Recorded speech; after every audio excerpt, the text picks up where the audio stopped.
Sorry for waiting.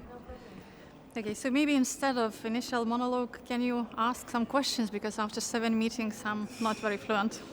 Yeah, definitely. I would want to ask you something about drones right away. You're coming from the NATO, and I just want to know what is the difference between the EU drone wall and the NATO countermeasures against drones? Well, we have a lot of different names for a lot of different formats. I wish we'd have as much money. That would be much more helpful. But seriously, we now all understand that being on the border is not a punishment and not, a personal responsibility. So we need to talk about collective defense from all the possible air threats. And it doesn't matter if this is drones, missiles, bombers, fighter jets. It doesn't matter. We have to adapt our air defense system. First of all, we have to go from air police to air defense because we do not live in peacetime anymore. So we have to have speed, flexibility, and pooling of resources where they are actually necessary. That is on the border, because that is where this is most sensitive, the most vulnerable spots of NATO. And secondly, we have to have multiple layers system of air defense able to detect different kinds of threats. Mostly our sensor systems were oriented towards large objects like airplanes, fighter jets, ballistic missiles. Currently, we have different types and shapes of drones, and many of them do not even emit electromagnetic signature, so it's difficult to identify them. So therefore, multi-layer sensor system and multi-layer effector system. Because sometimes we need to, shoot them. Sometimes we need to neutralize them. In Lithuania, for example, we have this challenge of having a very short range or narrow piece of land between border and our capital, 30 plus kilometers. Even Ukrainians say that is quite a challenge.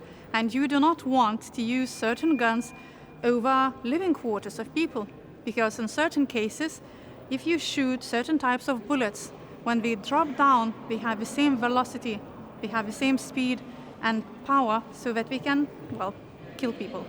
So therefore, the main challenge, I think, for us now is in the European Union format to find immediate financial instruments to have collective acquisitions, because, as I said, this is not personal responsibility that we have to live by the border. And secondly, choose the best possible options. So what we talked about in NATO, I think, can transfer to EU format. Best practices, best possible weapons, and also making good use of Ukrainian battlefield testing, if we can call it that, and possibilities, capabilities of industrial complex of European Union. And also, I believe that I don't remember who of my colleagues said today that idea that we do not need to decouple from United States. We really need to team up. Everything that is going to be made when we talk about weapons and ammo on both sides of the Atlantic is going to be used, because we really are so much behind with our supplies. We do need so much more. We produce expensive ammo and weapons, and they are too little, too scarce. The numbers are too small. So we need more and cheaper. So working together with Ukraine and changing technologies, not only to have more modern warfare tools, but also cheaper and more of them, is also a challenge. I hope I was at least a little bit fluent. I'm sorry. Yes. Minister, you mentioned the drone initiative and the need for speed, if I may translate it like that.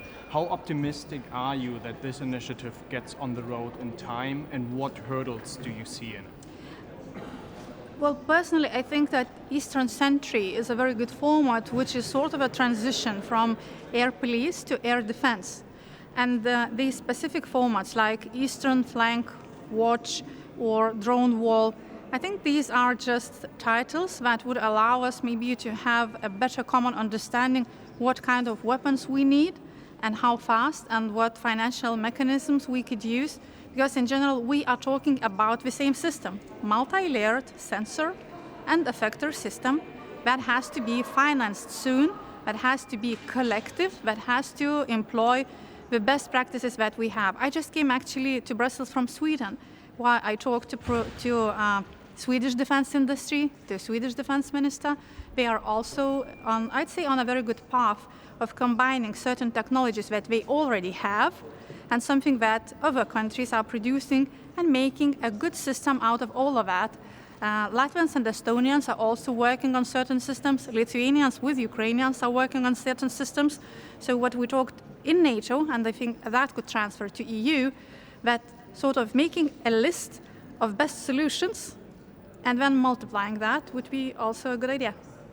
But are you not so scared that the member states are kind of reining in a little bit the Commission in this part? Because, for example, von der Leyen was really going forward with the drone initiative, and then she was kind of reined in by her Chancellor, Friedrich Merz. So is there no risk that the Commission's competences will be reined in a bit?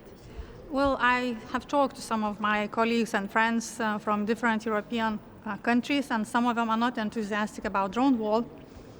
But I think that this is due mostly to lack of clear content. So what is the actual composition of drone wall? How is it going to correlate to Eastern Sentry or Eastern Flank Watch? But if we just stop worrying about the names and formats, and we understand that all we need is eyes in the sky and the ability to kill down that shit in the sky, then it's very easy. So I hope that it will be much easier in our discussions. And then again, Germans do feel that they pay a lot, and what we receive is much less than we pay for. But on the other hand, we do invest a lot into protection of the border states. German brigade in Lithuania is such an example. So if it is really helpful to deter Russia, to delay at least the war that is, quite possibly coming, then I think they would also assess that it's better to have a very efficient defense system, be it drone wall or whatever we call it. I'd like to have, a wall that would look like in the Game of Thrones. That'd be great. But, this is reality. Thank you very much. Thank you. Thank you. Minister.